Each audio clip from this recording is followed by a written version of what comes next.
quelqu'un dit avec moi la loi du processus. Permets que je t'entende après moi, la loi du processus. Dis-le encore une fois, un peu plus fort, la loi du processus. Prenons la première lecture dans Luc, le chapitre 1, le verset 80. Et plus tard, nous lirons toujours Luc, mais le chapitre 2 et le verset 40 et le verset 52. Mais commençons en Luc 1, 80. Or, l'enfant se fortifiait en esprit et il demeura dans les déserts jusqu'au jour où il se présenta devant Israël. J'aimerais faire cette lecture encore. Il dit, oh, l'enfant croissait. Il faisait quoi? Je t'ai pas entendu. Il croissait et ensuite, qu'est-ce qu'il faisait? Hein? Il se fortifiait. D'accord. Et la Bible dit, il était rempli. Non. Il demeura dans les déserts jusqu'au jour où il se présenta devant Israël. Amen. Luc le chapitre 2, le verset 40. Or, l'enfant croissait et se fortifiait. Il était sage. Il était plutôt rempli de sagesse. Et la grâce de Dieu était sur lui. Verset 52. Et Jésus croissait en sagesse, en stature et en grâce devant Dieu et devant les hommes. Amen. Deux enfants qui croissaient. Le premier était Jean-Baptiste. Le second, c'était Jésus. Il est surprenant de voir que deux personnages majeurs de l'histoire des Écritures, ayant réalisé un grand et puissant impact, que nous puissions voir qu'ils ont eu un processus. Ils n'ont pas juste apparu dans leur gloire. Ils ne sont pas juste arrivés et du jour au lendemain, ils sont devenus les monuments qu'ils ont été. La Bible dit, ils ont connu une croissance. En d'autres termes, le Jean-Baptiste qu'on a vu parler au roi, le Jean-Baptiste qu'on a vu parler au grand, a d'abord été un enfant qui a dû croître. Il n'était pas d'abord puissant. Quoique il avait une grande destinée, mais il a connu un processus. Il est choquant de voir que Jésus, dans toute sa gloire, dans toute sa puissance, quoique la Bible dise qu'en lui résidait corporellement la plénitude de la divinité, il n'est pas né puissant. Il n'est pas né, ou du moins s'il était puissant, il n'est pas né en commençant à manifester cette puissance, en commençant à être le Seigneur, l'homme puissant qu'il a été. Il a d'abord été un bébé et il a dû croître. Qui m'a dit amen? En d'autres termes, si tu es petit aujourd'hui, dans quelque domaine que ce soit dans la vie, ce n'est pas une fatalité, car tous ceux qui sont aujourd'hui grands, hier ont été petits et ils ont grandi pour devenir ce qu'ils sont aujourd'hui. Ce qui sous-entend que tu peux être petit aujourd'hui, ce n'est pas une malédiction, c'est un processus. Tu deviendras aussi grand et fort. Combien d'entre vous m'ont dit amen? Il est parfois dangereux de considérer le statut final d'une personne et d'ignorer son histoire. Car derrière toute gloire que vous pouvez envier, il y a une histoire. Combien d'entre vous m'ont dit amen? Derrière toute gloire, il y a une histoire. En effet, ce qui valide ta gloire, c'est l'histoire par laquelle tu es passé. Voici pourquoi les hommes n'ont aucun respect pour des gloires qui n'ont pas eu de processus.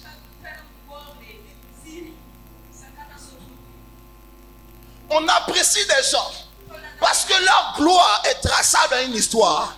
Lorsque quelqu'un a une gloire qui n'est pas rattachée à une histoire, personne ne le prend en modèle parce que personne ne sait quel prix il a payé pour devenir ce qu'il est aujourd'hui. Mais lorsqu'on regarde des grands personnages dans le milieu du ministère, dans le milieu des affaires, dans le milieu entrepreneurial, on voit des gens extrêmement riches, mais on peut tracer leur histoire. On peut voir où ils ont commencé 20 ans, 30 ans en arrière. On peut voir que la plupart de ces gens n'avaient rien et n'étaient rien. Mais au travers d'un processus, ils sont devenus des personnages enviables dans le monde. Qui m'a dit amen? Donc, toute gloire que tu apprécies, cherche d'abord à étudier l'histoire. Jésus était glorieux, mais il a eu une histoire. Jean-Baptiste était puissant. Il a même baptisé Jésus. Il a même présenté Jésus officiellement au territoire. Mais il a eu une histoire. Alléluia. Il est parti à partir de rien pour parvenir à un statut enviable dans sa société. Pourquoi? Parce que Dieu l'a fait passer par une histoire. Il est important que vous compreniez que le type de gloire que l'Éternel a en réserve pour vous déterminera le type d'histoire ou le type de processus par lequel vous passerez. Écoutez-moi. Lorsque il est inévitablement et indiscutablement encore établi dans le plan de Dieu pour ta vie que tu dois connaître une gloire dans un certain domaine, il te fera d'abord traverser une histoire dans le même domaine. Pourquoi? Pour te forger et te préparer. Ma Bible déclare que nous n'avons pas un maître, nous n'avons pas un souverain sacrificateur qui ne connaît pas nos souffrances. Pourquoi? Parce qu'il a traversé ce que nous avons traversé, afin de pouvoir nous comprendre dans nos faiblesses et dans nos difficultés. Voici pourquoi Jésus a eu faim. Voici pourquoi Jésus a été fatigué. Voici pourquoi Jésus a été tenté. Dans tous les domaines dans lesquels nous pouvons être tentés. Voici pourquoi il peut pardonner. Voici pourquoi il peut être patient. Voici pourquoi il peut comprendre et soutenir. Parce qu'il est lui-même passé par là. S'il n'était pas passé par là, il n'aurait pas pu comprendre que quelqu'un dit je suis fatigué. Il n'aurait pas pu comprendre que quelqu'un dit je suis faible. Mais comme il est passé par là, il peut te comprendre. Voici pourquoi il peut devenir ton avocat. Voici pourquoi de manière générale, lorsque Dieu prépare une gloire financière, il te mettra dans un processus financier difficile. Pas juste pour te faire souffrir, mais pour t'apprendre à connaître la valeur des ressources qu'il placera dans ta main. Pour t'apprendre à gérer tes relations à mesure qu'il sera en train de te bénir. Pour t'apprendre à déterminer tes priorités avant que l'argent ne vienne. Et lorsque le processus aura été validé dans ta vie, ta gloire va commencer à démarrer. Combien d'entre vous m'ont dit amen?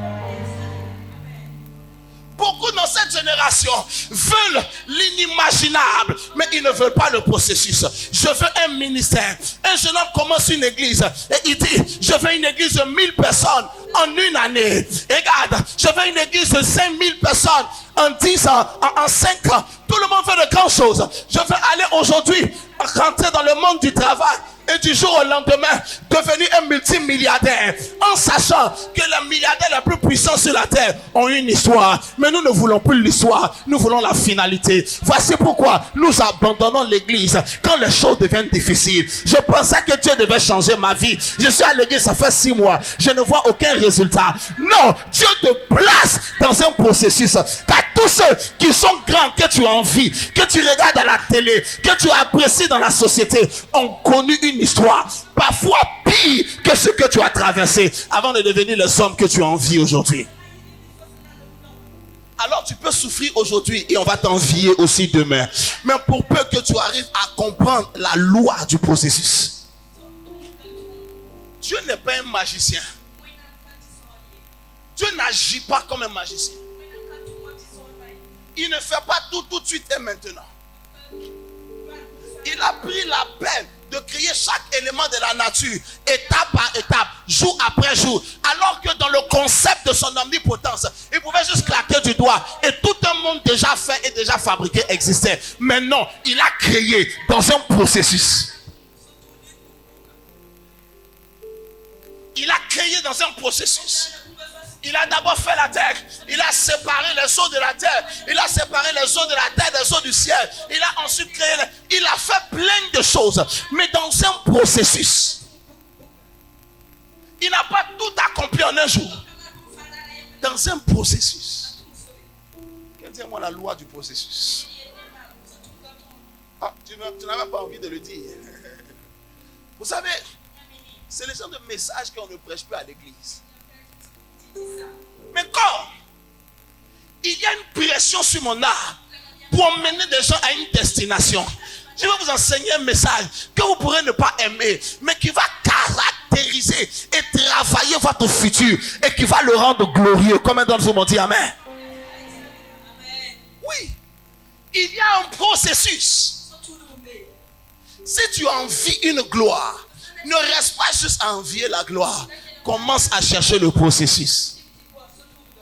Le problème pour plusieurs d'entre nous dans l'église, c'est que nous prions pour une gloire et nous avons cependant piétiné le processus qui active la gloire que nous désirons. Chaque jour, des gens viennent à l'église pour dire prier pour ma bénédiction. Et quand ils sortent, ils piétinent eux-mêmes le processus qui va activer la bénédiction pour laquelle ils étaient en train de prier dans l'église.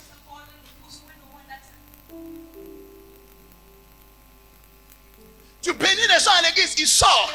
C'est sa propre bouche qui enlève la bénédiction sur sa tête. C'est son propre cœur, son propre caractère qui enlève la bénédiction sur sa tête. C'est sa propre vie qui enlève la bénédiction sur sa tête. Il reviendra le dimanche prochain pour encore recevoir et il sortira et pour bafouer lui-même les balises de bénédiction que Dieu a placées sur sa route. Et des gens sont dans l'église 10, 20 ans. Ils sont frustrés de n'avoir aucun résultat parce que eux-mêmes sont en train de devenir les stoppeurs et les bloqueurs de leur vie. Pas le sorcier, pas le démon. Parce que la loi du processus qui les amène sur le chemin qu'ils désirent, ils l'ont eux-mêmes piétiné et bafoué.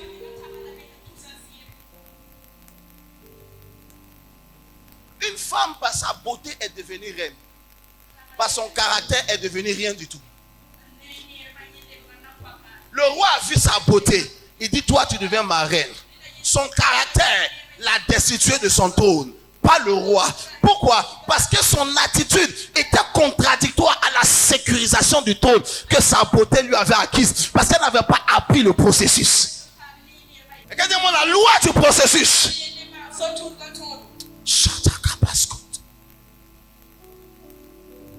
Un homme s'appelait Abraham. Dans le Nouveau Testament, précisément à partir de Hébreux, on l'appelait le père de la foi. Mais il n'a pas toujours été appelé le père de la foi.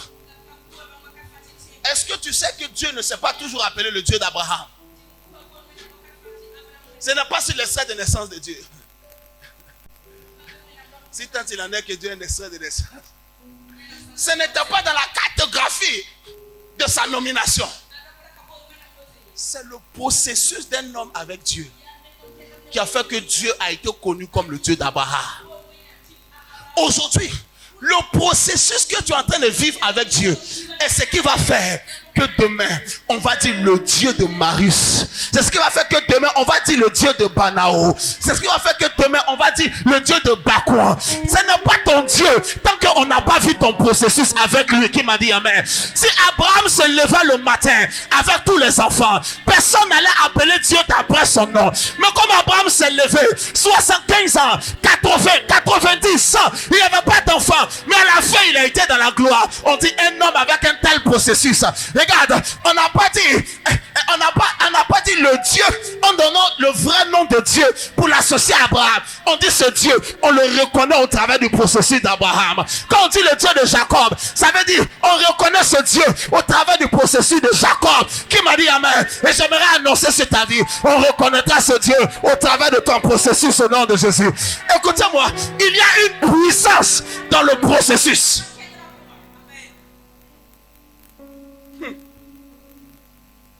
Il y a une puissance. Aide-moi à dire à quelqu'un ne soit pas pressé. Je vais vous dire quelque chose. L'une des choses que vous devez apprendre avec Dieu, c'est la patience.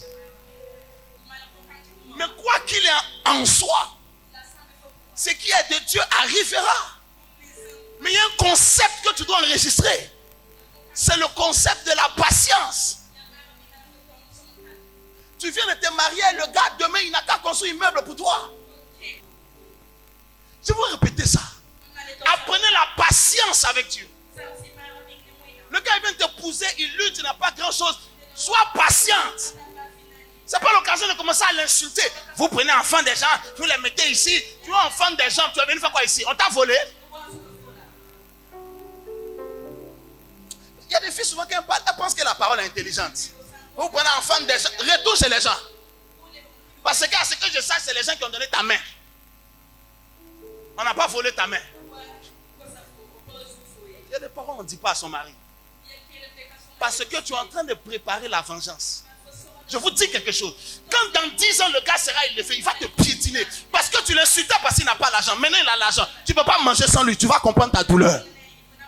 Parce qu'il sera béni. Tu n'as pas été patiente. Tu n'as pas appris à dire à cet homme que tu crois en lui. Même si tu n'es pas content de tel ou tel point. Mais cependant, tu n'es pas venu là par hasard. Parfois, ça te fait de la peine. Mais tu sais qu'il y a un avenir. Laisse qu'il entende ça. Il va t'honorer pour ça. Ah, papa, vous nous fatigue. Il faut rester dimanche jusqu'au soir. C'est un processus. Ah, mais j'ai donné ma dîme. Chaque mois, depuis 1 an, je ne vois rien. C'est un processus. Dieu est en train de t'apprendre. Amène ta foi et ton amour en lui. Et non dans des récompenses. Attention de vous dire. Dieu est en train de t'apprendre à l'aimer. Pas à donner ta dîme. Juste pour une récompense immédiate. Mais juste parce que tu l'aimes et que tu l'apprécies. Tu viens en l'église 3 mois. Tu cherchais un mari, ça n'arrive pas. Dieu veut t'apprendre à d'abord compter sur lui. À être là d'abord pour lui. Et non d'abord pour un mariage que tu veux. C'est un processus. Dieu peut te mettre au pas de l'échelle. Et tout le monde est au-dessus de toi. Tu te sens parfois méprisé. C'est un processus. Reste là.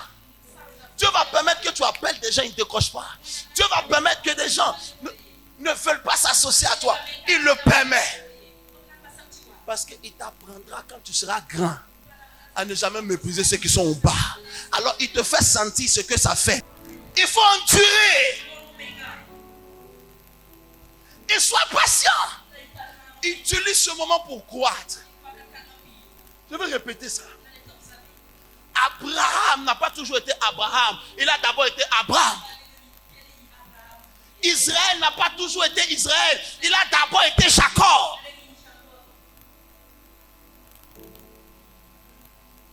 Il y a eu un processus qui les a emmenés à l'image que tu vois.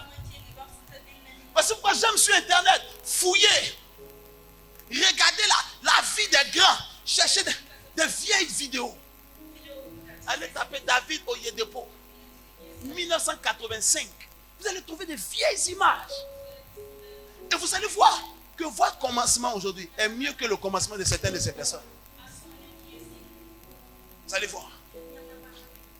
Allez taper Jeff Bezos, patron de Amazon, 1999. Vous allez voir la tête du monsieur. Vous allez vous poser la question si c'est le même homme. Assis lui-même dans un petit bureau, à peine 2 mètres carrés, juste un espace où on peut se faufiler de bien pour passer. C'est comme ça qu'Amazon a commencé. Aujourd'hui, le monde entier est à ses pieds. Processus. Oh Seigneur, je veux remplir les stades comme Benny Hill. Pas de problème. Ça va arriver. Mais à ce stade, rentre dans le processus. Dans ton processus, grandis. Jésus est apparu parmi les grands, dans le temple à l'âge de 12 ans. Qui est d'accord avec moi? Tout le monde a été émerveillé. Mais après ce temps, la prochaine fois qu'on l'a vu, c'était à l'âge de 30 ans. Où il était pendant 18 ans. On l'a vu à 12 ans dans le temple. Tous les pharisiens, tous les vieillards étaient impressionnés. Il a disparu à 12 ans pour réapparaître à 30 ans. Où était-il pendant 18 années? Dieu peut te mettre dans un processus de 10 ans. Et en un jour, il rattrape tous 10 ans et 20 ans. Toutes les années que tu as vécu, que tu n'as pas vécu, il les rattrape en un seul jour. Mais si quelqu'un regarde ton témoignage, il va dire à Jéhovah Chapsa, ce gars-là en un jour, regarde ce qu'il est devenu. Il est devenu en un jour, oui, mais après un processus de 10 ans. Il est vrai que Joseph a dormi comme un prisonnier. Mais un matin, il a été nommé premier ministre de la nation. Mais avant cela, il y a eu un processus de 13 ans où il a été dans la fosse, dans un puits, vendu esclave, menti sur lui, devenu prisonnier pendant près de 13 années avant de parvenir sur le trône. Processus. David a été oint à 17 ans par le prophète Samuel. C'est à 30 ans qu'il a assis sur le trône. Entre les 17 ans, il a été oint. Et l'âge de 30 ans où il est assis sur le trône. Qu'est-ce qui s'est passé entre deux? Processus. Assieds-toi. Attends. Ce qui doit sortir de toi exige que tu sois préparé. Parfois tu pries. Ton mari se moque de toi. Tu dis à Seigneur, je vais laisser cette histoire. Ne laisse pas, continue. C'est ton processus. Tu es en train de te préparer. Parfois tu te lèves, tu pries. Tes parents viennent, on te chute, on se moque de toi. Toute la maison te méprise. Continue. C'est ton processus. N'arrête pas. Comment vous comprenez ce que je suis en train de dire? J'aimerais que vous compreniez cela.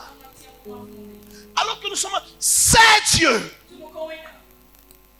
Élisabeth et son mari Zacharie ont servi Dieu toute leur vie sans enfant. Ils n'y rêvaient même plus. Et Dieu a amené un enfant. J'ai découvert que toute leur vie, ils ont été stériles. Juste parce que le ventre de cette femme devait enfanter Jean-Baptiste. Or, Jean-Baptiste devait naître juste 6 mois avant Jésus pour préparer son chemin. Parce que Élisabeth était enceinte de 6 mois quand Marie a pris la grossesse. La différence d'âge entre Jésus et Jean-Baptiste, c'était juste 6 mois. Parce que Jean-Baptiste devait naître pour préparer le chemin. Souvenez-vous, ma Bible dit, c'est la voix de celui qui crée dans le désert. Préparer le chemin du Seigneur, aplanissait ses sentiers. Donc une femme devait connaître le processus de la stérilité pendant 20, 30, 40 années, juste pour être enceinte au moment où Jésus devait apparaître. Dieu ne t'a pas oublié. Son silence n'est pas un oubli. Il est en train de te forger dans un processus. Reste attaché à lui. Attends, apprends en Dieu. On peut faire ce qu'on fait comme toi. Continue. Ça ne restera pas toujours pareil. Et conforte-toi dans le fait. La douleur de ton processus détermine la grandeur de la gloire à laquelle Dieu prédestine ta vie. Combien d'entre vous m'ont dit Amen? Oh, mes affaires ne marchent pas. Donc laisse les magouilles continuer. Je suis venu dire à quelqu'un, et je vais prier. Tu sais Dieu, continue de servir. Tu donnes, dîmes, offrandes, semences, sacrifices. Tu ne sembles ne rien voir, continue. Tu intercèdes, tu chantes, tu évangélises et tout. Il semble ne pas avoir des résultats automatiques. Continue. Dieu n'est pas un automate. Dieu n'agit pas nécessairement automatiquement. Le temps et la procédure de Dieu dans la validation des principes n'est pas le même en fonction des personnes. Toi et moi, on peut appliquer le même principe. Mais Dieu ne réagit pas au même moment pour chacun d'entre nous. Jeune fille, continue de le servir. Continue. Je sais que parfois tu es fatigué. Je sais que parfois tu pleures. Pleure, essuie tes larmes. Continue. N'arrête pas. Tu comprendras un jour que tout ce que tu as fait a été cumulé pour activer une gloire que tu n'osais même pas espérer. N'arrête pas. Tu constateras que tes efforts n'étaient pas juste pour te frustrer. Continue. Prends ta moto, sors, va vendre tes produits. Sors, va négocier des gens. Qu'on se moque de toi sous le soleil, ce n'est pas important. Continue. Sors, prends ton micro, va faire les pas prêcher dans la rue, dans les marchés. Que les gens se moquent de toi. Eux, ils remplissent les stades. Toi, c'est au marché que tu prêches. Ce n'est pas grave. Continue. Il y a une puissance dans ton processus. Car ton processus déterminera ta gloire. N'abandonne pas. Beaucoup ont autorisé les réalités de leur processus à refroidir leur zèle, refroidir leur amour. La passion pour Dieu est partie. La personne aime toujours Dieu, mais la force d'aller à l'église n'est plus là. La conscience pour vivre pur est partie. Parce qu'elle se dit, Ce qui se passe, Dieu même a vu. Il ne m'a pas aidé, donc il faut que je m'aide moi-même. Non. Dans ton processus, apprends à croître. Apprends à le connaître. Apprends à te laisser façonner. Apprends à te laisser changer, modifier. Dans ton processus, laisse Dieu te préparer. Laisse Dieu se révéler à toi. Dans ton processus, engage ton temps à servir. Bientôt Dieu va t'élever. Tu n'auras même plus le temps que tu as aujourd'hui. Dans ton processus, tu peux encore veiller la nuit pour prier. Fais-le. Fais-le. Continue de chanter. Continue de semer. Continue de venir à l'église. Jour et nuit. Continue de travailler pour Dieu. Et attends-le. Et attends-le. Il est fidèle. Combien d'entre vous comprenez ce que je suis en train de dire? Il est fidèle. Bientôt, il va élever ta tête au-dessus de ceux qui se moquaient de toi. Bientôt, ceux qui ont vu tes larmes vont aussi voir ta célébration. Oh, j'aimerais que tu me dises Amen. Bientôt, ceux qui se sont moqués pourront être là pour te féliciter. Alléluia. Continue d'avancer. Bientôt, ceux qui avaient l'impression que tu étais en train de perdre ton temps et qui te le faisaient savoir seront là pour acclamer les récompenses. Écoute, ma fille, continue de te garder pour Dieu. Un homme viendra t'épouser. Écoute, homme de Dieu, continue de servir fidèlement. Développe-toi dans le jeûne, dans la prière. Étudie la Bible. Connais-toi à des pères, à des hommes d'impact et continue. L'Éternel t'élèvera en ta saison. Il est fidèle. Il y a une puissance dans le processus. Ma Bible déclare, le même qui est tombé dans les profondeurs de la terre, c'est le même qui a été élevé. Si ton processus t'a emmené à terre, le même processus te ramènera vers le ciel et vers la hauteur. Combien d'entre vous m'ont dit Amen ce matin?